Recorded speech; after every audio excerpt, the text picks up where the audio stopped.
سید طاولہ شاہ بخاری ثالث.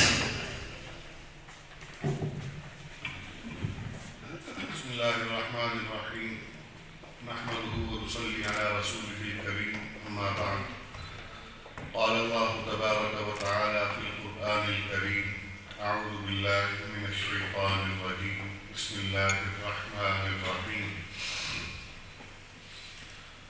ما كان محمد أبا أحد من رجالكم ولكن رسول الله وخاتم النبيين. وقال النبي صلى الله عليه وسلم: أنا خاتم النبيين لا نبي بعدي، أو كما قال. صدق الله العلي العظيم وصدق رسوله النبي الكريم، ونحن على ذلك لمن الشاهدين والشاكرين، والحمد لله رب العالمين. اللهم أرنا الحق حقا وارزقنا اتباعه، وأرنا الباطل باطلا وارزقنا اجتنابه.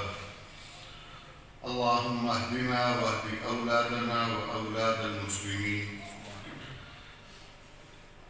میں گزارش کروں گا تمام شرکائے محفل سے کہ ایک بار درود ابراہیمی بآواز بلند ثواب اور محبت سے ثواب کی نیت سے تلاوت فرمائیں.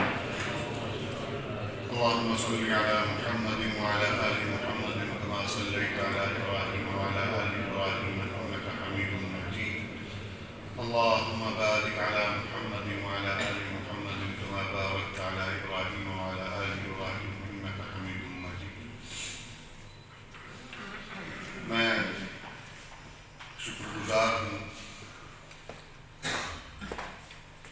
جناب صدر بار اور جنرل سیکرٹری کبیر والا بار ایسوسی ایشن کا، ان حضرات نے اس مبارک اور مقدس عنوان پر کچھ لب کشائی کا موقع دیا، اور آپ حضرات کے ساتھ ہم کلام ہو کر اس مختصر سے وقت میں ہمیں اپنی ذمہ داریوں سے آگاہ ہونے اور آنے والے وقت میں اس عنوان پر جو مصیبتیں، مشکلات اور مسائل ہمیں درپیش ہوں گے اس کے حوالے سے اجمالاً کچھ عرض کرنے کا موقع دیا. یہ عنوان اپنے آپ میں بہت واضح ہے. ختم نبوت ایک ایسا عقیدہ ہے کہ جس کی بنیاد اگر مہیا نہ ہو تو سارے کے سارے دین کی عمارت نہ صرف کمزور بلکہ اس کو گرانا بہت ہی آسان ہو جاتا ہے. اللہ تبارک و تعالی نے ہر دور میں، ہر امت میں کوئی نہ کوئی صاحب ہدایت پیغمبر و رسول بھیجا، جس کا اظہار رب ذوالجلال نے خود قرآن مجید میں یوں کیا کہ وَلَقَدْ بَعَثْنَا فِي كُلِّ أُمَّةٍ رَسُولًا أَنِ اعْبُدُوا اللَّهَ وَاجْتَنِبُوا الطَّاغُوتَ، کہ ہر امت میں، ہر قوم میں ہم نے اپنا پیغمبر بھیجا تاکہ وہ لوگوں کو اللہ کی بندگی کا طریقہ سکھا سکے اور طاغوت یعنی باطل کی شناسائی بھی دے اور اس سے بچنے کا طریقہ بھی بتائے، اجتناب کا طریقہ بھی سکھائے. یہ سلسلہ ہدایت تو جاری ہے. دیکھا جائے تو اللہ کے نبی صلی اللہ علیہ وسلم سے پہلے آدم علیہ السلام تک جب کبھی انسانیت کو ہدایت کی ضرورت درپیش ہوتی ہے، اللہ تعالیٰ کسی نہ کسی نبی کو مبعوث فرماتے ہیں. آدم علیہ السلام کی ہدایت لے کر آئے، نوح علیہ السلام تک آپ کا دور چلتا رہا. پھر آگے نوح علیہ السلام کے بعد انسانیت کو جو نئی زندگی ملی ہے، اور آج تک ہم دیکھتے ہیں کہ بہت بڑے بڑے نام اس میں آ جاتے ہیں، بڑے بڑے انبیاء اور رسول اس میں ہیں. سب اللہ کی طرف سے ہدایتیں ہی لے کر آئے. تو جناب نبی آخر زمان محمد رسول اللہ صلی اللہ علیہ وسلم کے آ جانے کے بعد اللہ رب العزت نے اس سلسلے کو تمام یوں فرمایا کہ انسانیت کی ہدایت کے لیے جتنی بھی تعلیمات اور جتنا علم اللہ نے رکھا ہوا تھا وہ سارے کا سارا آقا نامدار کو عطا فرما دیا اور اعلان فرما دیا کہ یہ دین جس کو میں نے اسلام کا نام دیا ہے اب یہی انسانیت کی ہدایت کے لیے کافی ہے، اور اس کے بغیر اب کہیں سے ہدایت نہ تو ملنے کی ہے اور نہ ہی اس کے سوا کیا جانے والا کوئی عمل اللہ کی بارگاہ میں قبول ہونے والا ہے۔ یعنی تمام کی تمام انسانیت کی توجہ اللہ نے اس جانب مبذول کروا دی کہ اب کائنات انسانی میں ایک ہی ایسا دروازہ ہے جہاں سے ہدایت مل سکتی ہے، اور اب کسی کو منتظر فردا ہونے کی ضرورت نہیں ہے، کیونکہ آسمان سے جو ہدایتیں آنی تھیں، جو مقدس لوگ آنے تھے، اللہ نے ان کا سلسلہ تمام فرما دیا، اور آپ علیہ السلام نے خود فرمایا انا العاقب والعاقب الذی لیس بعدہ نبی، کہ میں سب سے پیچھے، عاقب کہتے ہیں پیچھے آنے والا، عقب سے سب سے پیچھے آنے والا ہوں، اور میرے بعد کوئی نبی نہیں، لیس بعدہ نبی۔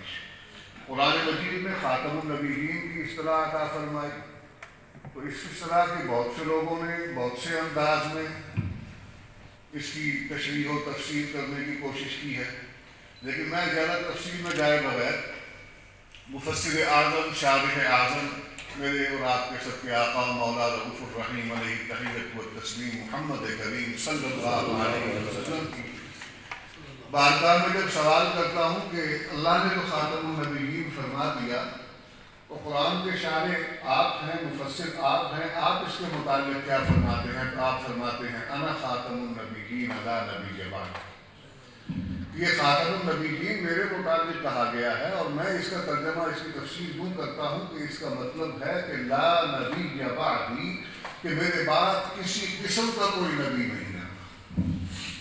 یعنی وہ جو تمام دروازے، چور دروازے ہمارے ہاں کھولے جاتے ہیں کہ کوئی آدمی کسی طرف سے یوں کہہ دے کہ بھی ضلعی ہے یا فروزی ہے یا تشریعی ہے یا غیر تشریعی ہے، یہ ہر اصطلاح اپنے آپ میں الگ الگ کچھ تفصیل و تشریح مانگتی ہے، لیکن آپ سب فاضل لوگ ہیں، پڑھے لکھے ہیں، تو مجھے اس میں میرا خیال میں زیادہ وقت صرف نہیں کرنا چاہیے، بات کو آگے بڑھاتے ہیں۔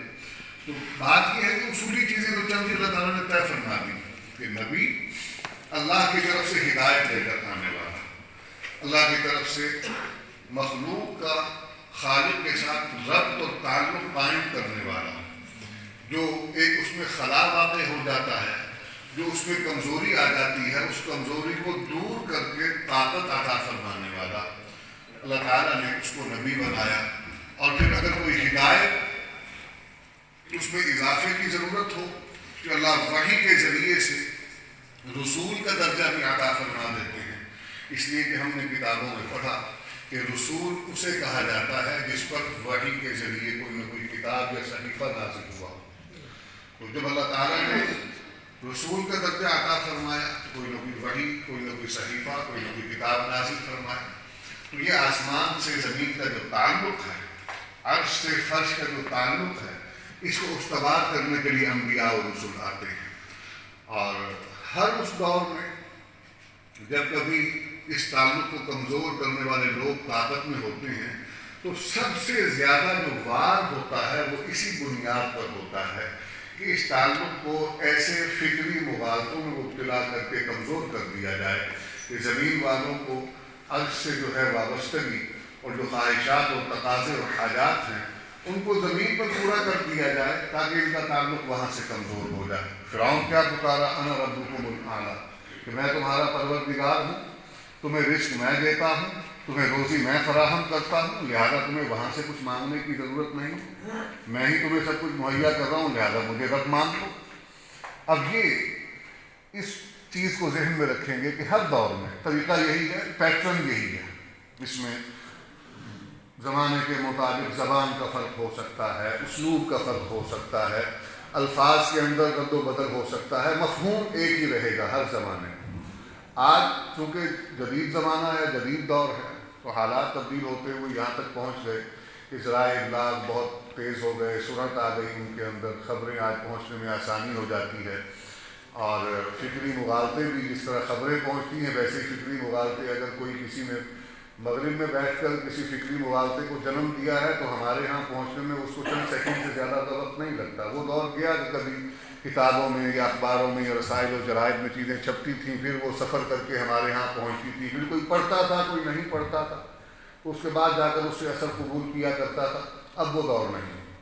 تو یہ ذرائع کی تبدیلی اپنی جگہ پر، لیکن فکری طور پر بنیاد وہی ہے کہ خالق سے مخلوق کا تعلق کمزور کیا جائے، اور اللہ تعالیٰ نے انبیاء طے کر کے بھیجے کہ خالق سے مخلوق کا تعلق مضبوط کیا جائے۔ یہ بنیادی فرق آ گیا۔ اب اس کے بعد سلسلہ ہدایت تو انسان کے لیے اللہ نے بنایا ہے، اور انسان ابھی آ رہا ہے، تو انسانیت تو ختم نہیں ہوئی، تو نبوت کے ختم ہونے کا سلسلہ اللہ نے کیوں فرمایا؟ اور نبی آخر زمان محمد رسول اللہ صلی اللہ علیہ وسلم کو خاتم النبیین بنا دیا، جبکہ انسان ابھی باقی ہے اور انسانیت آ رہی ہے۔ تمام پچھلی امتوں میں جتنی بھی آسمانی ہدایتیں نازل ہوئی، ان تمام ہدایتوں کی حفاظت اللہ نے خود نہیں فرمائی۔ وہ تمام ہدایت نامے ہوں، وہ تمام ہدایتیں ہوں، وہ اہل کتاب اور حاملین ہدایت کی طرف اللہ نے ان کو بھیج دیا کہ بس یہ تمہاری ذمہ داری ہے، اس کو حاصل کرو، اس کی حفاظت کرو اور دوسروں تک پہنچاؤ۔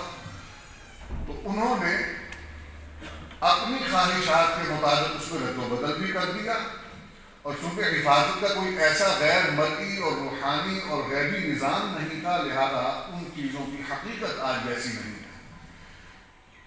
انجیل جتنے اس کے نسخے موجود ہیں ان تمام کو دیکھا جائے تو ایک دوسرے سے بہت فرق والی باتیں ان میں ملتی ہیں۔ 70 سے زیادہ انجیل کی کتابیں دنیا بھر سے اکٹھی کی گئی، کسی دور میں چرچ نے اکٹھی کی، تو ان تمام کتابوں میں بہت سی چیزیں جہاں مماثل تھیں وہاں بہت سی چیزیں ایک دوسرے سے مختلف بھی تھیں۔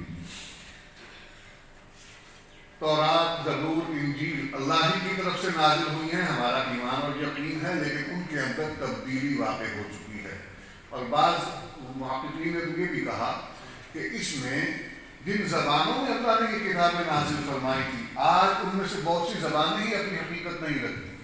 تو یہ کیسے کہا جائے کہ جن زبانوں میں یہ کتابیں نازل ہوئی تھیں ان میں ہی وہ کتاب موجود نہیں ہے، تو ترجمہ کس نے کیا، کس انداز میں کیا، وہ کتاب ویسی منتقل ہوئی کہ نہیں ہوئی؟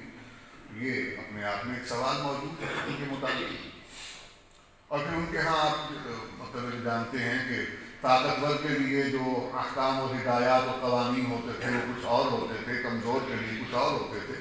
یہ اللہ کی طرف سے تو قانون ایسا نہیں تھا، نظام ایسا نہیں تھا، وہ لوگ اپنی ضرورت کے مطابق، مفادات کے مطابق اس میں رد و بدل کر دیا کرتے تھے۔ کرتے کون تھے؟ جاننے والے کرتے تھے، جن کے پاس وہ کتابیں موجود تھیں، جنہوں نے حفاظت کرنی تھی۔ تو اللہ رب العزت نے یہ تمام صورتحال جب ہمارے سامنے آ جاتی ہے، پھر قرآن پر سوال کھڑا ہوتا ہے کہ کیا قرآن جس زبان میں نازل ہوا وہ زبان آج بھی زندہ ہے، موجود ہے؟ 1400 برس گزر جانے کے بعد جس زبان میں قرآن نازل ہوا اسی زبان میں موجود ہے۔ اور اللہ نے اعلان یہ فرمایا کہ اس کتاب کو نازل بھی ہم نے کیا ہے اور اس کی حفاظت کی ذمہ داری بھی ہم پر ہی ہے۔ اِنَّا نَحْنُ نَزَّلْنَا الذِّكْرَ وَإِنَّا لَهُ لَحَافِظُونَ، کہ ہم نے ہی اسے نازل کیا ہے اور اس کی حفاظت بھی ہم ہی کر رہے ہیں، اس لیے کہ اب اگر اس کی حفاظت بھی ہمارے ہی سپرد کر دی جاتی ہے، حاملین کتاب کے سپرد کر دی جاتی، تو ہم انسانوں نے ماضی میں اللہ کی طرف سے ملنے والی ہدایتوں کا حلیہ بھی کاٹ کے رکھ دیا، تو ہم کیسے اس کتاب کو محفوظ رکھتے؟ اور دوسری طرف یہ ہے کہ یہی آخری ہدایت نامہ ہے، اگر یہ بھی غیر محفوظ ہو جاتا تو انسانیت کے لیے ہدایت کا دروازہ بند ہو جاتا، پھر انسانی ہدایت کہاں سے حاصل کرتی؟ تو اس لیے اللہ نے اس کی حفاظت خود اپنے ذمہ لے لی کہ میں ہی اس کی حفاظت کر رہا ہوں، اور قیامت تک ابھی کتاب محفوظ ہے، لہذا ہدایت کا دروازہ تمام انسانوں کے لیے کھلا ہے۔ یہی کتاب ہدایت ہے، اور اس کے علاوہ کسی اور کتاب ہدایت کی ضرورت نہیں۔ اس کے ساتھ ساتھ نبی جو کہ معلم و مربی بنا کر بھیجا جاتا ہے، سکھانے والا، تربیت کرنے والا، اس کو اللہ تبارک و تعالیٰ نے خود منتخب فرمایا. قرآن میں اللہ فرماتے ہیں اجتبیناہم وہدیناہم کہ ہم نے ہی ان کو چنا. تمام انبیاء اور رسول کو اللہ نے خود چنا. یعنی یہ کوئی ایسی چیز نہیں ہے جو کسبی ہو. ایک آدمی محنت کر کے, بہت محنت کر کے, اور زیادہ محنت کر کے معلم بن سکتا ہے, وکیل بن سکتا ہے, قانون دان بن سکتا ہے, جج بن سکتا ہے.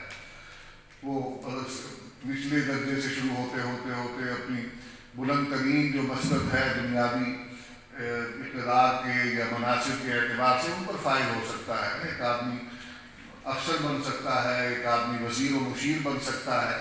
اس قسم کے مناصب پر انسان اپنی محنت سے جا کر بیٹھ سکتا ہے. دنیاوی مناصب پر سب کچھ بن سکتا ہے اپنی محنت سے, نبی نہیں بن سکتا. یہ کوئی ایسا مطلب ہے کہ کوئی اس کے لیے کوئی ایسی ترتیب اور تدریج نہیں ہے کہ پہلے میں نمازی بنوں گا, اس کے بعد میں روزے دار بنوں گا, پھر میں حاجی بنوں گا, حاج بنوں گا, اور ترقی کرتے کرتے میں نبی بن جاؤں گا.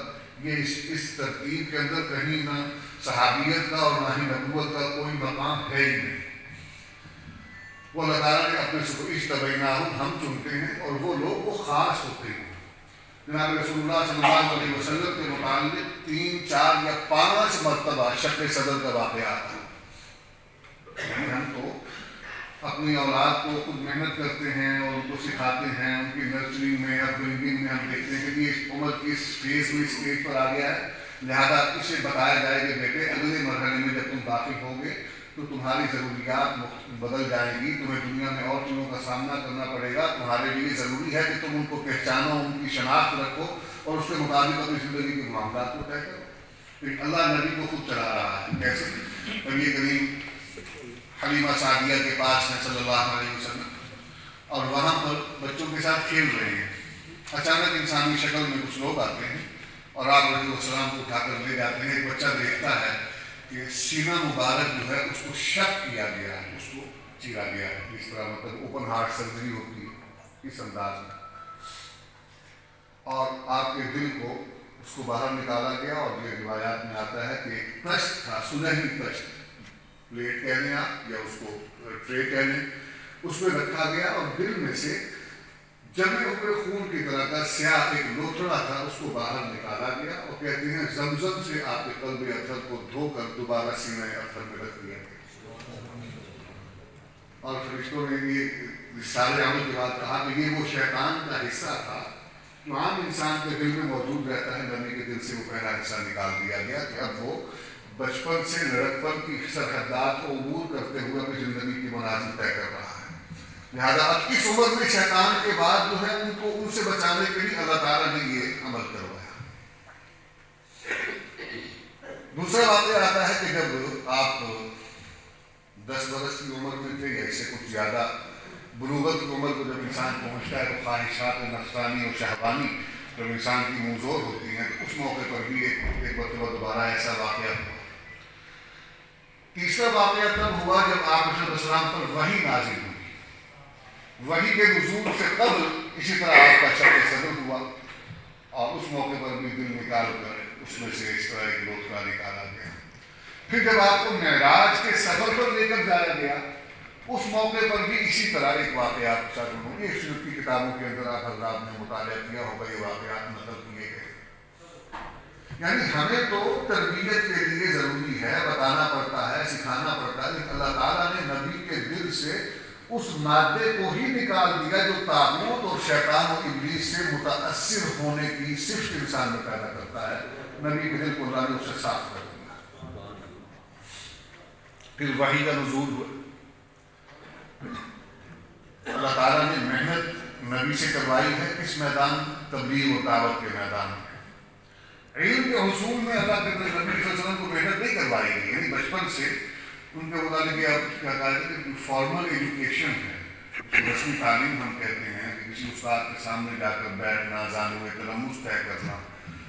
یعنی آپ یہ دیکھیے کہ اللہ تعالیٰ نے نبی کریم صلی اللہ علیہ وسلم کو 40 برس کی جو زندگی ہے وہ گزروائی ہے. ابتداءً آپ کے والد کی رحلت, پھر والدہ کا انتقال, پھر دادا کا انتقال, پھر بڑے چچا کا انتقال, اور یہ پے در پے سانحات ہوتے رہے، یعنی آپ کی حفاظت کرنے والے یا آپ کی سرپرستی کرنے والے، جب تک کہ آپ خود جوان رانا بن کر عملی میدان میں خود نہیں آ گئے، اپنی ذمہ داریوں کو خود نہیں اٹھا سکتے تھے، اس وقت تک کسی نہ کسی کو آپ کی حفاظت کرنی تھی، تو اللہ تعالیٰ نے ہر اس کفیل کو بڑی تھوڑی ہی مدت کے لیے وقت دیا اور واپس بلا دیا، نبی کا تعلق اپنے ساتھ برقرار رکھا۔ یعنی آپ کو تعلیم کے میدان میں نہ کفالت جو ہے اس کے لیے کسی دوسرے انسان کا مرہون ذمت بنایا گیا اس طرح، اور خود جناب رسول اللہ کا فرمانا ہے کہ میں نے دنیا میں مجھ پر احسان کرنے والوں کے تمام احسانات کا بدلہ جو ہے وہ چکا دیا ہے۔ یعنی یہ جو لوگ تھے جنہوں نے آپ کی طرف سے بڑی احسان کیا آپ پر، اللہ کے نبی نے ان کے احسانوں کا بدلہ دنیا میں ہی چکا دیا ہے۔ ہاں چند لوگوں کا نام لیا کہ ان کے احسان کا بدلہ میں نہیں چکا سکتا، اللہ بروز حشر عطا فرمائیں گے۔ اس میں جناب سیدنا ابوبکر صدیق رضی اللہ عنہ کا نام مبارک بھی آتا ہے۔ تو اللہ رب العزت نے نبی کی تعلیم کا اہتمام نہیں فرمایا، دنیا کے اندر کسی انسان سے آپ کو متعلق نہیں بنایا کہ آپ اسٹوڈنٹ بن کر، طالب علم بن کر اس کے سامنے بیٹھیں اور جا کر طالب علمانہ انداز میں اس کے سامنے بیٹھ کر اس سے علم حاصل کریں۔ یہ نبی کے شان اور مقام کے منافی ہے، حالانکہ ابھی تک نبوت کا اظہار نہیں ہوا، لیکن جس وقت آپ پر وحی نازل ہوئی تو اللہ تعالیٰ کی طرف سے یہ بات پتہ چل گئی کہ آپ کو اللہ نے پاک اور صاف جو قلب اطہر عطا فرمایا تھا، جو مقام عطا فرمایا تھا، وہ اس مقام پر پہنچنے کے لیے تھا کہ آپ پر وحی آئے گی اور علم جو حقیقی اور یقینی ہے وہ آپ کو عطا فرمایا جائے گا اور آپ کو لے کر آگے چلیں گے۔ کیونکہ دنیا کے اندر جتنے بھی علوم و فنون ہیں جو انسان کسی سے حاصل کرتا ہے، آپ فلسفے کو لے لیں، آپ جدید سائنس کو لے لیں یا قدیم سائنس کو لے لیں، یہ وہ علوم و فنون ہیں جن پر تجربات کی بنیاد پر رد و بدل ہوتا رہا ہے۔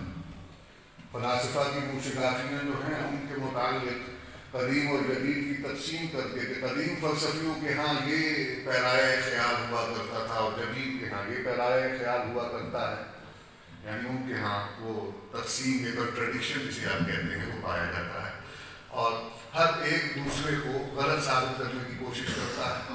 سائنسی تجربات، یعنی ہم بچپن میں کچھ اور سائنسی نظریات پڑھتے رہے ہیں، پھر وقت بدلتے کے ساتھ کچھ اور ہمارے علم میں آئے، اور اب آہستہ آہستہ آہستہ آہستہ دنیا کے اندر ہم دیکھتے ہیں کہ وقت بدلنے کے ساتھ ساتھ یہ علوم و فنون کی جو ترقی ہے، آج سائنس ہمیں کہاں سے کہاں لے کر چلی گئی، تو ماضی کی نظر دیکھا جاتا ہے تو وہ نظریات ہمیں کچھ اور بتا رہے ہوتے ہیں، جدید نظریات کچھ اور کہہ رہے ہوتے ہیں، یہ تجربات کی روشنی میں انہیں کو غلط ثابت کر رہے ہوتے ہیں۔ جس طرح وہ کسی شاعر نے کہا کہ صدیوں فلاسفہ کی چنانوں چنی رہی، لیکن خدا کی بات جہاں تھی وہی رہی، اس کے اندر کوئی رد و بدل نہیں ہے۔ جو انسان ضمنی اور گمانی علوم ہے، یعنی سائنٹیفک میتھڈ آپ نے بنا لیا، ایجاد کر لیا، کیا ہے کہ یہ مشاہدہ ہے، پھر اس کے بعد مفروضہ تجربہ ہے، مفروضہ ہے، نظریہ، مفروضے کی بنیاد پر چلتے چلتے نظریے تک ہم پہنچ گئے، لیکن اس نظریے کو آگے چل کر کسی نے غلط ثابت کر دیا، اس کا نظریہ غلط ہو گیا، لیکن قرآن غلط نہیں۔ قرآن کے اندر پہلے روز سے لے کر آج تک اللہ کی دی ہوئی تعلیمات میں کوئی تبدیلی نہیں ہے۔ ہم یہ تو دیکھتے ہیں کہ ماضی کے اندر فلسفیوں نے ابتداءً قرآنی تعلیمات کے متعلق بہت سے اعتراضات کیے، حتیٰ کہ آپ یہ جدید جو مستشرقین ہیں اورینٹلسٹ، انہوں نے بہت سے اعتراضات کیے۔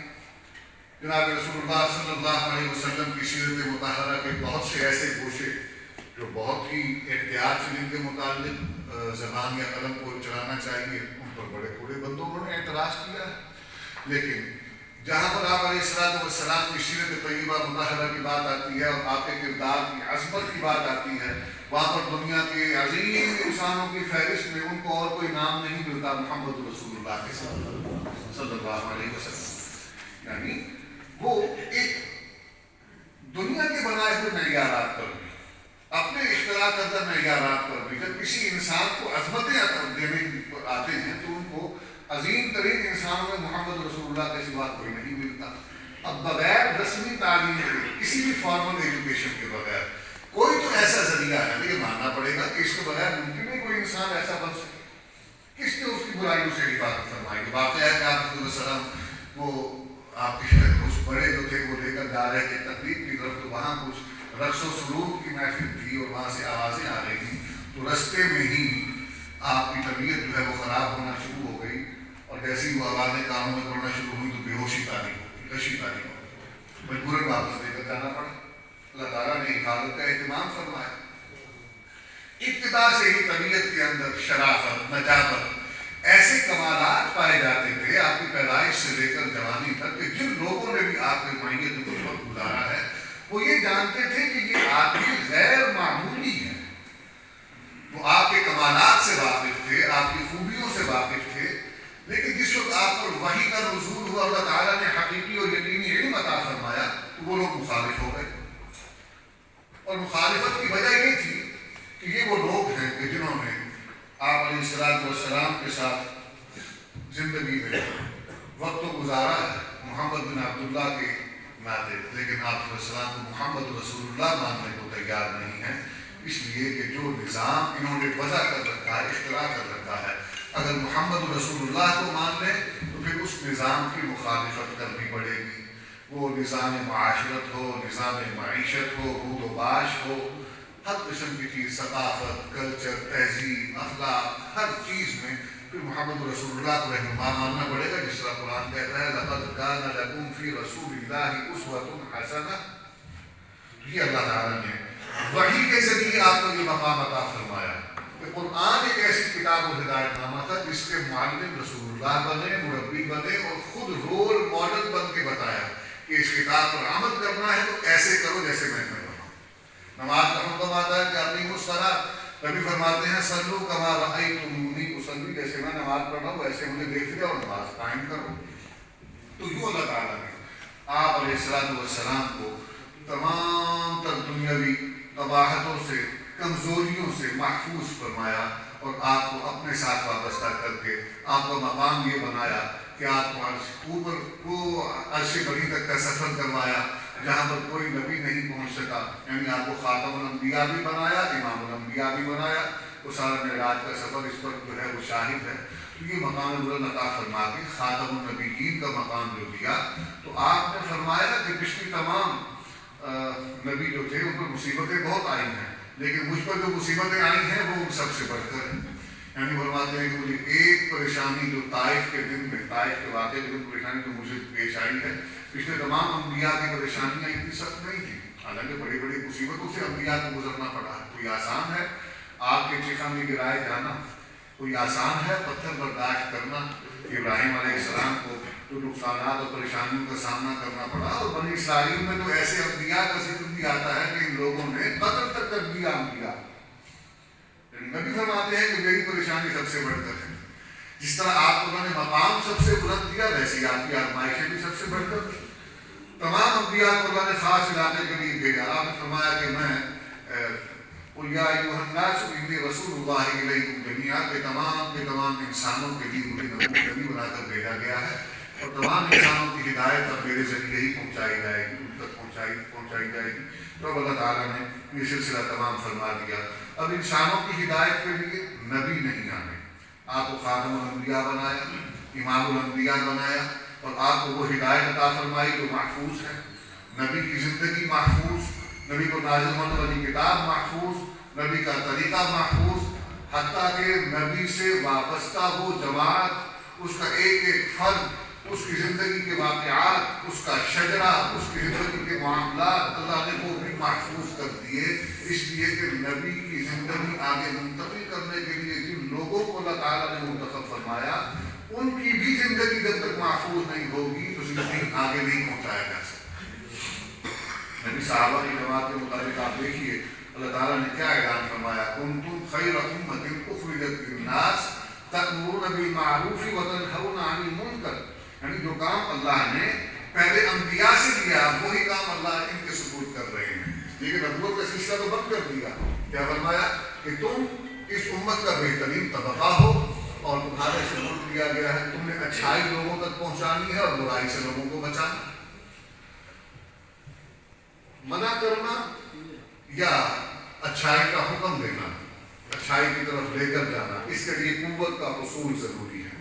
اور آپ دیکھیے کہ نبی کریم علیہ الصلوۃ والسلام نے بھی اپنی زندگی میں جو محنت کی ترتیب قائم فرمائی ہے، اللہ تعالیٰ نے آپ کو کمزور زندگی سے، جس کے اندر مشکلات ہیں، جس کے اندر پریشانیاں ہیں، الفتیں ہیں، ان سے آہستہ آہستہ آہستہ آہستہ پانے عروج کی طرف کا سفر کروایا ہے۔ اور جس وقت فتح مکہ ہوا ہے، اس کے بعد اللہ تعالیٰ نے آپ کو حج کا کہا۔ حج کے موقع پر اللہ تعالیٰ نے پھر آپ کو وہ آیت مبارکہ نازل فرمائی، الیوم اکملت لکم دینکم واتممت علیکم نعمتی ورضیت لکم الاسلام دینا۔ اور یہ آیت مبارکہ جب نازل ہوئی، جناب صدیق اکبر کی آنکھوں میں آنسو آ گئے۔ صحابہ نے کہا کہ تم عجیب ہو، آج تو خوشی کا دن ہے کہ دین مکمل ہو گیا، تکمیل دین کی آیت ہے۔ اللہ تعالیٰ نے ہماری زندگی میں قرآن مجید کو مکمل فرما دیا، دین کے احکام تعلیمات مکمل ہو گئی، تو خوشی کا موقع ہے۔ فرمایا نہیں، میں تو اس لیے مجھے یہ آنکھوں میں آنسو آئے ہیں کہ نبی جس مقصد کے لیے آتا ہے، اس آیت کے نزول کے بعد وہ مقصد مکمل ہو گیا، اللہ نے اس کا اعلان فرما دیا۔ تو جس مقصد کے لیے تشریف لائے تھے وہ مقصد مکمل ہو گیا۔ تو اس کے اندر ایک اور بات پیغام یہ بھی ہے کہ اب ان کی واپسی کا وقت قریب آ گیا ہے، تو مجھے جدائی کی وجہ سے، اس خوف سے اور اس غم سے میری آنکھیں نم ہوئی۔ اللہ تعالیٰ نے آپ علیہ الصلوۃ والسلام کی جو محنت ہے اس کی تکمیل اس تدریج سے کروائی ہے۔ میں تو صرف یہاں پر ایک دعوت، اس مختصر وقت اس کو بیان نہیں کیا جا سکتا، میں صرف دعوت فکر دے رہا ہوں کہ آپ غور فرمائیے کہ سیرت کا مطالعہ کیجیے ابتدائی زندگی سے، نبوی زندگی سے، 40 برس کی زندگی ہے، اس کو چھوڑیے، نبوت کی جو محنت ہے، اس محنت کی زندگی کا ابتدا اور انتہا دیکھیے، آپ کو اندازہ ہو جائے گا کہ دین کی محنت کی منتہا کیا ہے، اور انسان جو دین کے لیے کام کرتا ہے اس کا مقصود جو عروج پر ہے وہ کیا ہونا چاہیے، اس انتہا کو طے کر لیا جائے تو سفر بڑا آسان ہو جائے۔ تو میرے عزیز میرے بھائی، یہ تو مختصر سا ایک آپ کہہ لیں کہ ختم نبوت کے حوالے سے ہمارا جو عقیدہ ہے، ایمان ہے، اس کے حوالے سے قرآن مجید فرقان حمید میں آپ علیہ الصلوۃ والسلام کی زبان صدق لسان سے، صحابہ کی زندگیوں سے جو ہمیں سبق ملتا ہے کہ اللہ تعالیٰ نے ختم نبوت کا جو ایک عقیدہ رکھا ہے کہ اگر اس کو نہ مانا جائے، کہ نبی اگر مان لیا جائے کہ بعد میں کوئی اور آنے والا ہے، تو پھر نماز بھی غیر محفوظ، پھر قرآن بھی غیر محفوظ، پھر آپ روزے کا، زکوٰۃ کا، حج بیت اللہ کا نظام سب کچھ غیر محفوظ ہو جاتا ہے۔ اس لیے کہ نماز کی رکعتیں ظہر کی اگر 4 ہیں تو نبی کی شریعت میں ہے، اگر سجدوں کا نظام ہے تو نبی کی شریعت میں ہے، رکوع کا نظام ہے تو نبی کی شریعت میں ہے، قیام اور قعدے کا جو تصور ہے تو نبی کی شریعت میں ہے۔ ممکن ہے جس طرح پچھلی امتوں میں اس طرح عبادت کا نظام نہیں تھا، کسی کے ہاں صرف قیام تھا، کسی کے ہاں صرف سجدہ تھا، کسی کے ہاں صرف رکوع تھا، یہ جامع عبادت کا نظام صرف امت محمدیہ کو اللہ نے عطا فرمایا ہے۔ تو اگر مان لیا جائے کہ بعد میں بھی کوئی آنے والا ہے جو ہدایت لے کر آئے گا، تو پھر وہ جو طریقہ عبادت کا بتائے گا وہ ماننا پڑے گا، کیونکہ ہم نے تو کہا کہ وہ نبی ہے۔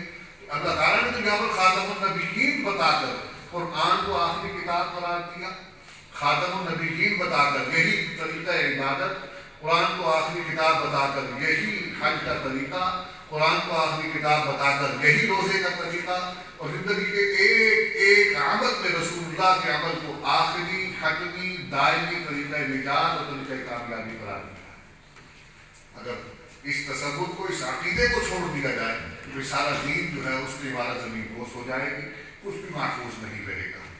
اب آ جاتے ہیں اس طرف کہ ہماری اس حوالے سے اب اس دور میں ذمہ داریاں کیا بنتی ہیں۔ دیکھیے، پہلی اور بنیادی چیز، میں ایک واقعے سے بات کا آغاز کروں گا اور دو یا تین باتیں کر کے بات کو ختم کرتا ہوں۔ یہ موضوع تو کافی طویل ہے، میں نے چیزیں آپ کے سامنے عرض کی ہیں۔ اللہ کے نبی صلی اللہ علیہ وسلم نے ایک صلح کی تھی کافروں سے، صلح حدیبیہ جس کا نام ہے، اور اس صلح میں شرائط یہ طے ہوا تھا کفار مکہ کی طرف سے کہ جو بھی آپ کی طرف سے مکہ میں آئے گا مسلمان، ہم اس کو واپس کرنے کے پابند نہیں ہوں گے، اور اگر ہماری طرف سے کوئی مسلمان آپ کی طرف آتا ہے تو آپ اسے واپس کرنے کے پابند ہوں گے۔ یعنی یہ صلح میں بظاہر تو مسلمانوں کے لیے بڑی کمزوری اور شکست والی کیفیت تھی. سیدنا عمر فاروق فرماتے ہیں کہ مجھے بڑی اس پر جو ہے نا وہ کیفیت میں بڑا اضطراب اور رد عمل تھا. نبی کریم فرماتے تھے کہ صبر کرو، اس کے اندر تمہارے لیے فتح ہے، اللہ تعالیٰ نے اس میں فتح کی بشارت رکھی ہے. لیکن مجھے سمجھ نہیں آتا تھا کہ اس کے اندر فتح کیسی ہے. یہاں پر تو سب کچھ ہم ان کی مان رہے ہیں اور اپنے آپ کو ہم کمزور کر رہے ہیں. کہ اللہ تعالیٰ نے پھر اس کے اندر بہت سی حکمتیں رکھی اور پھر وہ فتح مکہ کے بعد وہ چیزیں جا کر سامنے آئیں کہ اللہ تعالیٰ نے یہ فتح جو ہے کیسے اصولوں کے ساتھ وابستہ کر دی. اصل تو اللہ کا حکم ماننے کی بات ہوتی ہے. اس موقع پر اللہ تعالیٰ نے سورۃ الممتحنہ میں ایک آیت نازل فرمائی جس میں یہ حکم دیا کہ عورتیں اگر وہاں سے ادھر آتی ہیں، یعنی سورہ نامہ کے اندر تو یہ تھا کہ وہاں سے جو بھی آئے گا ایمان والا ہو تو مسلمانوں کو یہ پابندی کرنی ہوگی کہ اگر ان کو مطالبہ کرتے ہیں تو ان کو واپس بھیجنا ہوگا. ان کو وہاں پر پناہ نہیں دے سکتے. مدینہ منورہ میں مکہ واپس بھیجنا ہوگا کفار مکہ کے، مشرکین مکہ کی طرف. لیکن اللہ تعالیٰ نے حکم دیا کہ اگر وہاں سے عورتیں آتی ہیں تو پہلا کام کہ ایمان کا امتحان ہو، اس لیے کہ وہ آ رہی ہیں تو اپنے آپ کو مؤمنہ اور مسلمہ کہہ کے آ رہی ہیں. فَامْتَحِنُوهُنَّ کہ ان کے ایمان کا امتحان لو. ساتھ ہی کہہ دی اللہ اعلم بِایمانِهِنَّ کہ اللہ تعالیٰ ان کے ایمانوں کو بہت جاننے والے ہیں. اور رسول اللہ صلی اللہ علیہ وسلم نے جناب سیدنا عمر فاروق رضی اللہ تعالیٰ عنہ کو ممتحن مقرر کیا کہ آپ جائزہ لیجیے، ان کا امتحان لیجیے کہ کیا واقعی یہ حقیقت میں کلمہ پڑھ کے ایمان والی بن کر آئی ہیں یا دنیا کا کوئی مفاد اور لالچ انہیں یہاں لے کر آیا. اس لیے کہ آپ جانتے ہیں کہ جب کوئی قوم عروج پاتی ہے تو جب تک وہ کمزور ہوتی ہے اس کے دوست بہت کم ہوتے ہیں، اس کا حلقہ بہت. کوئی انسان آپ فرد واحد کو لے لیں، آج اپنے معاشرے پر اس کو قیاس کر لیں کہ آج کوئی کمزور ہو آپ کے معاشرے میں، آپ کی یہاں پر آدھے کچہری میں کوئی کمزور انسان ہو تو اس کے ساتھ کتنے تعلق بنانے کے خواہش مند ہوں گے. اور اگر یہی بڑی کوئی طاقتور اور برسر اقتدار اور صاحب ثروت کوئی آ جائے تو اس کے ساتھ تعلق بنانے والے کتنے بن جائیں گے، اس کے آگے پیچھے گھومنے والے کتنے ہوں گے. تو یہ ایک فطری ایک رد عمل ہے جو انسانوں کی معاشرے کے اندر پیدا ہوتا ہے، جنم لیتا ہے. اس لیے کہ خواہش نفس انسان کے اندر موجود ہے، وہ انسان کو اس طرف مائل کرتی ہے. تو اسی طرح چونکہ مدینہ کے اندر مسلمانوں کا دور عروج تھا تو اب یہ جائزہ لینا ضروری تھا کہ یہ جو ایمان کا دعویٰ لے کر آ رہے ہیں کہ واقعی میں ایمان والے ہیں، ایمان والیاں ہیں، یہ صرف اور صرف دنیا کا کوئی مفاد اور لالچ ان کو اس طرف لے کر آ رہا ہے. تو پہلی شرط تو یہ لگائی کہ ایمان کا جائزہ لو. اور پھر دوسری بات یہ فرمائی کہ جب تم اس کا جائزہ لے لو کہ یہ واقعی میں ایمان والی ہے تو فلا ترجعوہن، ان کو واپس مت لوٹاؤ. اب سورہ نامہ کیا ہے کہ جو بھی آئے گا اسے واپس لوٹانا ہوگا. لیکن یہاں شرط کیا لگا دی؟ اللہ تعالیٰ کیا حکم دے رہے ہیں کہ عورتیں اگر آئیں گی تو ان کو واپس نہیں کیا جائے گا، اس لیے کہ جب انہوں نے ایمان قبول کر لیا تو ان کا ان کے سابقہ خاندانوں کے ساتھ اور رشتہ ختم ہو گیا. نہ یہ ان کے لیے حلال نہیں، نہ وہ ان کے لیے حلال ہے. گویا اللہ تبارک و تعالیٰ نے رشتوں، ناطوں، تعلقات کی بنیاد ایمان کو بنا دیا ہے. میری بات سمجھ آ رہی ہے؟ رشتوں ناطوں کی بنیاد جو ہے ایمان کو بنا دیا. یعنی دیکھیں اتنی بڑی صلح کے بعد اللہ تعالیٰ نے یہ حکم دیا، ان کو ماننا پڑا. مشرکین مکہ نے یہ شرط قبول کی کہ ٹھیک ہے. اس کے بعد ایک کا واقعہ کوئی ہوئے ہوں تو وہ تاریخ کے اندر سیرت کے اندر موجود ہیں کہ پھر اللہ تعالیٰ کے اس حکم پر عمل کیا گیا، عورتوں کو واپس نہیں کیا گیا. تو عرض یہ کرنا چاہتا ہوں کہ آج ہمارے معاشرے میں ہماری ذمہ داری یہ بنتی ہے انفرادی سطح پر، خاندان اور آئلی زندگی میں، اپنے معاشرتی اور سوشل سرکل کے اندر تعلقات قائم کرتے ہوئے سب سے پہلے ایمان کا جائزہ. ہمارے یہاں آپ کو معلوم ہے مقدمہ مرزائیہ چونکہ آپ کے شعبے سے وابستہ ہے، بہاولپور کا مقدمہ مرزائیہ، اس میں علامہ انور شاہ کاشمیری رحمۃ اللہ علیہ دیوبند سے سفر کر کر آئے تھے، نواب آف بہاولپور کے پاس مہمان رہے اور اس میں پھر وہ پیش ہوئے بطور گواہ کے کہہ لیں یا ایک عالم دین کے کہہ لیں. وہ دلائل دینے کے لیے وہاں پر پیش ہوئے تھے کہ ایک مسلمان عورت تھی، اس کا نکاح ہوا یا نسبت کہیں طے ہوئی، جب تک نسبت طے نہیں ہوئی تھی ان کا کہتے ہیں کہ ایمان کا معاملہ درست ہے، جب نسبت طے ہو گئی تو وہ آدمی اپنے ایمان سے پھر گیا۔ اب اس رشتے کو باقی رکھنا ہے یا ختم کرنا ہے کہ معاملہ عدالت میں پہنچ گیا، اور اس حوالے سے مقدمہ مرزائی بڑی ضخیم اس کی پوری وہ جو اس کی فائل تھی اس مقدمے کی اس کو شائع کر دیا گیا ہے، مارکیٹ میں مل جاتا ہے۔ اس بنیاد میں مقدمہ تھا، اور وہاں پر پھر وہ ان کو علامہ صاحب تشریف لائے اور آ کے انہوں نے اس حوالے سے جو دلائل تھے مہیا کیے۔ آج ہمارے معاشرے میں مسائل بہت تیزی سے بڑھتے چلے جا رہے ہیں۔ ایک طرف تو آئینی زندگی میں چھوٹی چھوٹی باتوں پر خدا اور طلاق پر بات چلی جاتی ہے، یہ مجھ سے بہتر آپ جانتے ہیں، آپ کو روزمرہ کا ان چیزوں سے سامنا کرنا پڑتا ہے۔ دوسری طرف تعلقات بنانے میں ہم چیزوں کو آہستہ آہستہ اب ایمان سے ہٹا کر دنیاوی مفادات اور دنیاوی حاجات کی طرف منتقل کرتے چلے جا رہے ہیں۔ کیا کیا جائے؟ دیکھا جائے کہ اس کی آمدن کیا ہے، دیکھا جائے خاندان کیا ہے، دیکھا جائے حسب نسب کیا ہے، یعنی اس کی ظاہری اور شخصی خوبیاں دیکھ لی جائیں، ایمان نہ دیکھا جائے، دین نہ دیکھا جائے۔ نبی کریم علیہ السلام نے فرمایا کہ 4 چیزوں کی بنیاد پر تعلقات قائم ہوتے ہیں: ایمان کی بنیاد پر، دولت کی بنیاد پر، حسن و جمال کی بنیاد پر، حسب و خاندان کی بنیاد پر۔ سب سے بہترین اور اولیٰ جو تعلق اور رشتہ ہے وہ ہے جو ایمان کی بنیاد پر قائم کیا ہے۔ اور ہمارے یہاں جس چیز کو سب سے آخر میں اور شاید پورے اعتنا ہی نہیں سمجھا جاتا وہ ایمان ہے۔ تو آج ہماری ذمہ داریوں میں یہ بات شامل ہے کہ سب سے پہلے اپنی بنیاد کو سمجھیں، اپنے جو ہماری سوسائٹی کے نارمز ہیں، ویلیوز ہیں، اسٹرکچر کو ہمیں ری ارینج کرنے کی ضرورت ہے۔ یہ ہمارے اس معاشرے کے اندر ہماری جو صاحب اقتدار لوگ ہیں یا طاقتور لوگ ہیں جو معاشرے کے اس قسم کے اقدار اور روایات کو جو ترتیب دیتے ہیں، لیکن جو ٹرینڈ سیٹر ہوتا ہے نا وہ مطلب معاشرے کا کمزور آدمی نہیں ہوتا، وہ طاقتور آدمی ہوتا ہے۔ اگر آپ اپنے معاشرے میں رہتے ہوئے طاقت رکھتے ہوئے اگر آپ سادہ طرز زندگی اختیار کریں گے تو کمزور آدمی کے لیے آپ کے ٹرینڈ کو فالو کرنا آسان ہو جائے گا۔ اگر آپ اپنی سوسائٹی میں رہتے ہوئے اپنے رشتے ناطے کے معاملات میں ان چیزوں کو مقدمہ اس کو بنا لیں گے، ترجیحاً ان کو طے کریں گے، اس کو دیکھیں گے، تو دوسروں کے لیے ان کو اختیار کرنا جو آپ سے وابستہ ہیں، جو آپ کے سبارڈینیٹس ہیں، آپ سے متعلق ہیں، متوسل ہیں، وہ پھر آپ کے ذریعے سے یہ بھی ایک تبلیغ کا ذریعہ بن جائے گا۔ وہ آپ کے ذریعے سے پھر اپنی زندگی میں انہی بنیادوں پر تعلقات اور رشتے ناطے قائم کرنا شروع کر دیں۔ دوسری طرف آ جائیں گے، دوسری چیز آج ہماری دوسری بڑی ذمہ داری کیا ہے؟ میڈیا سورس آف کمیونیکیشن، ذرائع ابلاغ، یہ وقت کے ساتھ ساتھ بدلتا رہتا ہے۔ نبی کریم صلی اللہ علیہ وسلم کے زمانے میں ایک آدمی تھا، مکہ مکرمہ کا نام تھا نضر بن حارث۔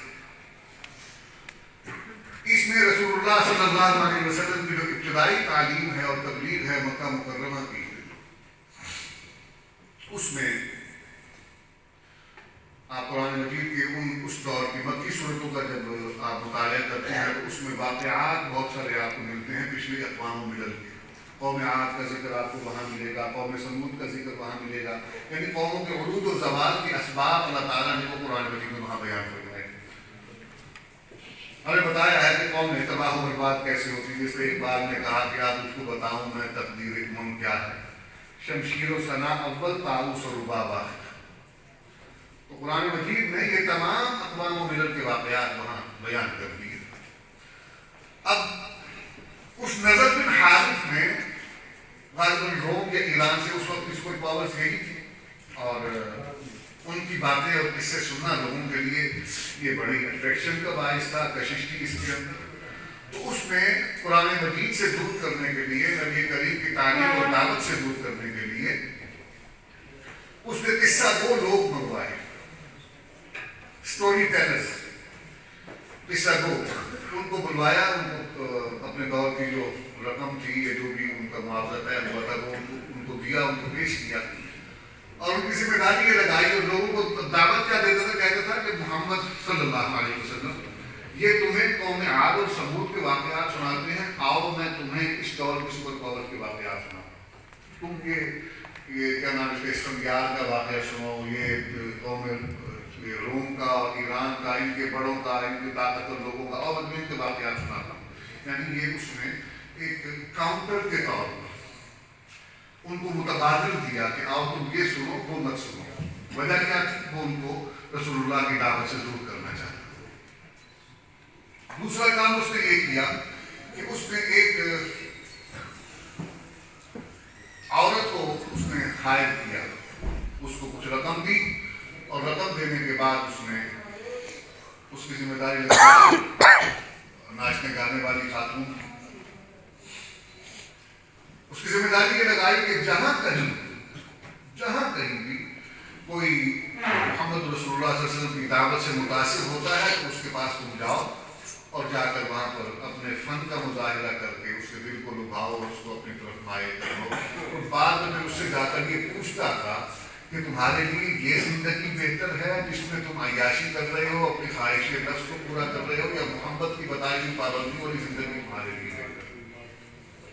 یعنی اس نے اپنے دور کے ان ذرائع اللہ کا استعمال کیا. اور قرآن مجید اس کے متعلق کیا فرماتے ہیں؟ اللہ فرماتے ہیں وَمِنَ النَّاسِ مَن يَشْتَرِي لَهْوَ الْحَدِيثِ لِيُضِلَّ عَن سَبِيلِ اللَّهِ، کہ لوگوں میں سے کچھ ایسے ہیں جو کھیل کود کی باتیں. میں معذرت کے ساتھ عرض کروں گا ایک چھوٹا سا واقعہ اس میں کہ آپ کے علاقے میں میں سفر کر رہا تھا، تو یہاں سے نماز مغرب کا وقت تھا، تو مجھے ایک چوک چوراہے سے گزرنے کا اتفاق ہوا. ہم دیکھ رہے تھے جگہ بھی کہیں مسجد میں، تو سفر میں نماز پڑھ لی جائے تو چوک پر ہم ایک چوک سے گزر ہوا. ان دنوں میں کرکٹ کے میچ چل رہے تھے، تو چوک پر چوک کے بیچ میں ایک چھوٹا سا تھا کوئی، وہاں پر ٹی وی رکھا ہوا تھا یا آج کے جو ایل سی ڈی وغیرہ ہے وہ رکھ کے، تو وہاں بڑے اہتمام سے ہمارے نوجوان کھڑے ہوئے میچ دیکھ رہے تھے، اور اذان کی آواز مسلسل کانوں میں پڑ رہی ہے، کسی کے کانوں کی جھوم بھی نہیں دی گئی. یہ ہے لہو الحدیث، کھیل کود. یعنی آپ پیسہ دے کر اپنے لیے کیا لے کے آ رہے ہیں؟ اپنے آپ کو خود آپ ان چیزوں کی طرف مائل کر رہے ہیں. اب یہ ہمارے لیے کوئی اہتمام کرے یا ہم خود اپنے لیے اہتمام کریں، نتیجہ تو ایک ہی نکلے گا. تو نظر بن حارث آج کے دور میں مستقل کوئی ایک وجود تو نہیں رکھتا، لیکن یہ آپ کا جو میڈیا ہے یا اس کے پیچھے اس کو کنٹرول کرنے والے جو اس کے ایڈمنسٹریٹرز ہیں یا اس کے کنٹرولرز ہیں یا جو اس کے ڈیزائنرز ہیں، کنسٹرکٹرز ہیں، جو بھی آپ ان کو نام دے لیں، اور آپ دیکھیں گے کہ آپ کی دنیا کی 80 سے 90% میڈیا کے پیچھے آپ کو قوم یہود کا ہاتھ نظر آتا ہے. وہ تو ویسے ہی اللہ کی طرف سے مغضوب علیہم ہیں.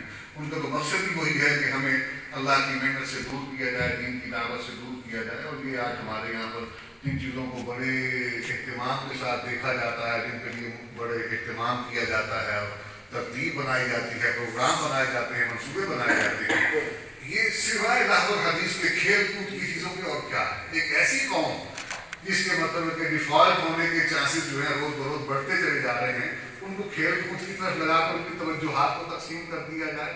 یہ ان کا یہ اس میں ان کا نفع ہے، اس سے ان کا کوئی فائدہ ہو سکتا ہے؟ نہیں ہو سکتا. لیکن مسلسل یہ کیا جا رہا ہے. ہمارے اہم مسائل ہم سے دور کیے جا رہے ہیں. اسی طرح یہ ختم نبوت یا دیگر جو ہمارے عقائد ہیں، اس سے دور کرنے والی چیزیں، ان سے خود بھی بچنا ہوگا، اپنی اولاد کو بھی بچانا ہوگا. اس لیے کہ یہ دشمن کا بڑا آسان طریقہ ہے، بڑا آسان وار ہے. یہ جال جس میں انسان پھنستا ہی پھنستا ہے. جب تک اس سے بچے گا نہیں، اس وقت تک اس کی پریشانیوں، اس کی مشکلات اور اس کی فکری اور ایمانی بنیادوں کی حفاظت ممکن نہیں ہے.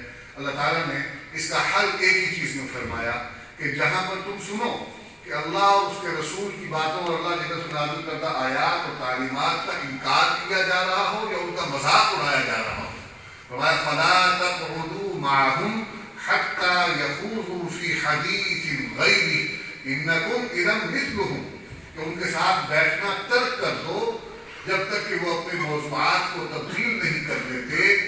ایسا نہ ہو کہ تم بھی انہی جیسے ہو جاؤ، مسلسل ان کی باتیں سن کے، دین کی باتوں کا انکار سن کے، دین کی باتوں کا انکار ہی نہیں، ان کا مذاق ہوتا ہوا دیکھ کر جب تم مسلسل سنو گے، برداشت کرو گے، انکم اذا مثلہم، تو خطرہ ہے کہ تم بھی انہی جیسے ہو جاؤ.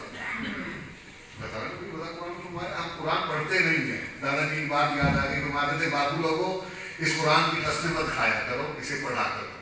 سید احمد شہید اور شاہ اسماعیل کی شہید شاہ اسماعیل شہید کی طرح نہ صحیح, اقبال کی طرح ہی پڑھ لو. اقبال نے بھی تو قرآن پڑھا نا, وہ خود کہہ اٹھا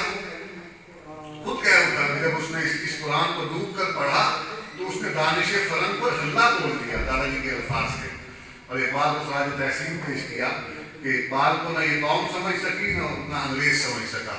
یہ قوم اگر سمجھ لیتی تو ایک دن مزید غلام نہ رہتی, اور اگر انگریز سمجھ لیتا تو اقبال بستر مرد پر نہ بڑھتا, تختہ دار پر لٹکا دیا جاتا. اور اقبال نے کہا ہے کہ میں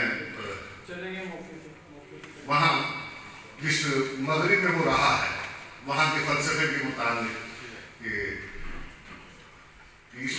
اس آگ میں مجھے ڈلنے کا اتفاق تو ہوا, لیکن اللہ نے مجھے اس میں سے ویسے ہی بچا لیا جیسے ابراہیم علیہ السلام کو نمرود کی جلائی ہوئی آگ سے بچایا. آخری بات, آج کے زمانے میں اہم چیز اپنے دشمن کے طریقہ واردات کو سمجھنا ہے. وہ ہماری کمزوریوں سے واقف ہیں اور اس پر ہی حملہ آور ہوتے ہیں انہیں بنیادوں پر. ہمارے معاشرے میں کمزور طبقہ موجود ہے, ایمانی اعتبار سے کمزور تو ہیں, مالی اعتبار سے کمزور بھی ہیں. اور نبی کریم علیہ السلام نے فرمایا ہے کاد الفقر ان یکون کفر, اور کما قال کہ فقر غربت اختیار جو ہے یہ انسان کو کفر تک لے جاتی ہے. جب ایک آدمی غریب ہوتا ہے اس کے وسائل اس کے دسترس نہیں ہوتے جو اس کی زندگی کے لیے ضروری ہیں. نہ وہ اولاد کی ضرورت پوری کر سکتا ہے, نہ اپنی بیوی کی ضرورت پوری کر سکتا ہے, اپنے ساتھ متعلقہ جتنے بھی مسائل ہیں ان کی ضروریات کو پورا نہیں کر سکتا, تو پھر آہستہ آہستہ آہستہ آہستہ وہ پھر ان لوگوں کے قریب ہونے شروع ہو جاتا ہے جو اس کی ضروریات کو ظاہری اعتبار سے پورا کرنے کا ذریعہ اور سبب بن جاتے ہیں. تو ہمارے دشمن کا آپ عیسائی مشنریز کا طریقہ دیکھیں.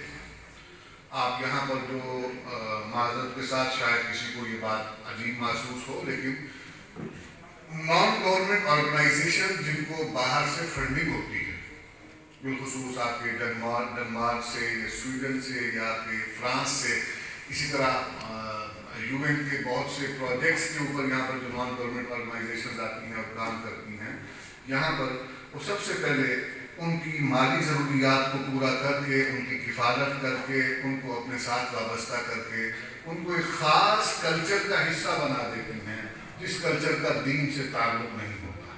عیسائی مشنریز بھی ایسا کرتے ہیں, اور یہی کام ختم نبوت کے منکروں کا ہوتا ہے. وہ جہاں مسلمان موجود ہیں, مالی اعتبار سے وسائل ان کے پاس کم ہیں, کمزور ہیں, وہ ان کے ساتھ پورا تعاون کرتے ہیں, تعلقات استوار کرتے ہیں, اور پھر ان کی کفالت کرنے کے بعد ان کو اپنا ہمنوا بنا لیتے ہیں.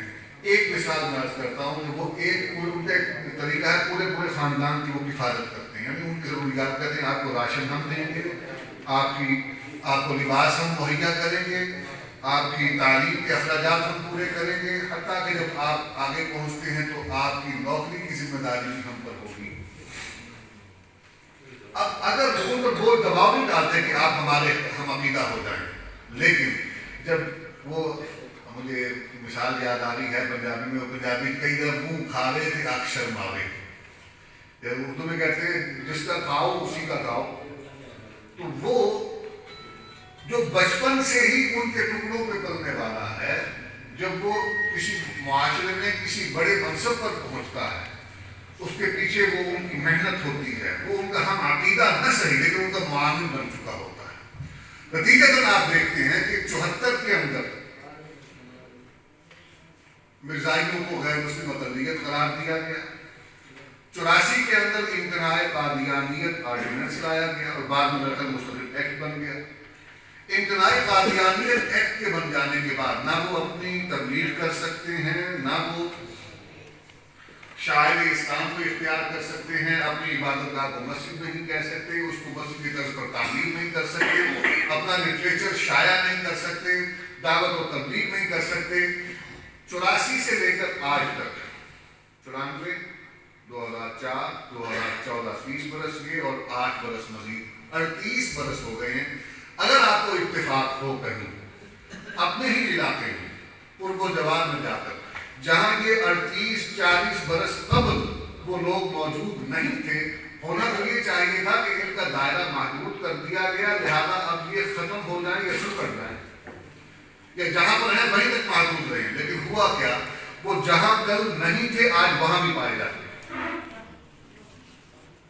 یہ قانون نافذ کرنے والے اداروں کی ذمہ داری بنتی ہے, یہ جائزہ لینے والوں کی ذمہ داری بنتی ہے کہ اسباب کا جائزہ دیا جائے کہ آیا ایسا ممکن کیسے, وہ تو دعوت نہیں دے سکتے قانونی طور پر, پھر یہ ان کا مذہب یہاں پر کیسے آیا, وہ تو لٹریچر شائع نہیں کر سکتے, پھر یہ ان کی باتیں یہاں تک کیسے پہنچی. طریقہ واردات ان کا یہی ہے کہ اپنے معاملین سسٹم میں ہیرارکی پوری جو ہے وہ سمجھتے ہیں, اس اسٹرکچر کے اندر انہوں نے کسی نہ کسی پلر کے اندر وہ دیمک لگائی ہوتی ہے اور اس سے اپنے مفادات کو حاصل کرتے ہیں. تو ہمیں اس پر بھی نگاہ رکھنے کی ضرورت ہے. آپ معاشرے کا ایک اہم حصہ ہیں, آپ قانون نافذ کرنے والے اداروں کے قریب ہیں, ان کے ساتھ آپ کا بلا واسطہ ایک رابطہ اور تعلق ہے. آپ میں سے بہت سے ہمارے دوست ایسے بھی ہیں جو مستقل اس میدان کے لیے اپنے آپ کو وقف کیا ہوا ہے, فورم کے نام پر یا کچھ اور ایسے عنوانات پر کام ہو رہا ہے. ذمہ داریاں ہماری یہی ہیں, میں نے انفرادی ذمہ داریوں سے بات شروع کی. اپنے تعلقات کو ایمان کی بنیادوں پر استوار کریں, اپنی ضروریات زندگی کے حوالے سے دینی تعلیمات کو مقدم رکھے. جیسے ہم فرمایا کہ مسلمان جو ہے وہ ہے جو اپنے بھائی کے لیے, جو اپنے لیے پسند کرے وہی اپنے بھائی کے لیے پسند کرے. یعنی دین نے انفاق کا تصور دیا ہے, اللہ کی راہ میں خرچ کرنے کا تصور دیا ہے. ہمارے مال کے ہوتے ہوئے اگر ہمارا مسلمان بھائی دشمن کے وار سے متاثر ہو کر اپنے ایمان سے ہاتھ دھو بیٹھتا ہے تو کیا ہمارے مال پر خدا کی رحمت نازل ہوگی, اس میں برکت آئے گی, یا اللہ کی طرف سے لعنت کے حقدار بنیں گے. پھر پریشانی اور مسائل یوں ہی بڑھتے رہیں گے. اور ذرائع ابلاغ کا استعمال, اگر ان سے آپ بچ نہیں سکتے تو خدا کے لیے اپنی طبیعتوں پر جبر کر کے وہ چیزیں دیکھنا اور سننا, ایسی محافل میں جانا چھوڑ دیجیے جو آپ کے ایمان کو, آپ کے بچوں کے ایمان کو غارت کرتی ہیں. ان غارت کرے ایمان چیزوں سے خود بھی بچیے, اپنی اولادوں کو بھی بچائیے. اور یہ چند عنوانات جو آپ نے مجھے ذمہ داری کے حوالے سے عرض کیے, میدان اور بھی بہت سے لیکن یہ بنیادی ہیں. ان کو سامنے رکھتے ہوئے خود کر سکتے ہیں خود کیجیے, نہیں تو جو اجتماعی عمل کر رہے ہیں, جو تنظیمیں ہیں, جو ادارے ہیں, ان کے دست و بازو بن جائیے. اللہ تبارک و تعالیٰ آپ کی اس تمام سعی کو جو آپ نے آج کی محفل کے لیے کی ہے, میں ایک بار پھر تمام ساتھیوں کی محنت پر ان کو مبارکباد بھی دیتا ہوں اور شکر گزار بھی ہوں کہ انہوں نے مجھے اس آپ کے سامنے ٹوٹے پھوٹے الفاظ میں باتیں رکھنے کا موقع دیا. یہ عنوان تو مزید بھی وقت طلب ہے, لیکن میں اس امید کے ساتھ کہ آپ کو میری کچھ ٹوٹی پھوٹی باتیں سمجھ آئی ہوں گی, اور اگر سمجھ آئی ہوں گی تو آپ یہ عزم کر لیں کہ آج سے ہی اس حوالے سے اپنا جو حصہ ہے ہم معاشرے میں وہ کنٹریبیوشن اپنا ضرور کریں گے. یہی ہمارے لیے کرنے کا کام ہے کہ صرف سننا, آمدن نشستن گفتن برخاستن یہ کوئی کام نہیں ہے. آپ صرف وقت گزاری کے لیے یا برکت کے لیے, تبرک کے حصول کے لیے اگر آئے ہیں تو اس کا کوئی فائدہ نہیں ہے. اگر آپ عملی طور پر ان چیزوں کو, اس پر کوئی غور و فکر کرنے اور اس پر اپنا عملی طور پر آپ حصہ ڈالنے کے لیے ارادہ آج کر لیتے ہیں تو میں سمجھوں گا کہ میرا آنا کچھ کارگر ہوا, کارآمد ہوا. اللہ تعالیٰ ہمیں اس کی توفیق عطا فرمائے. وآخر دعوانا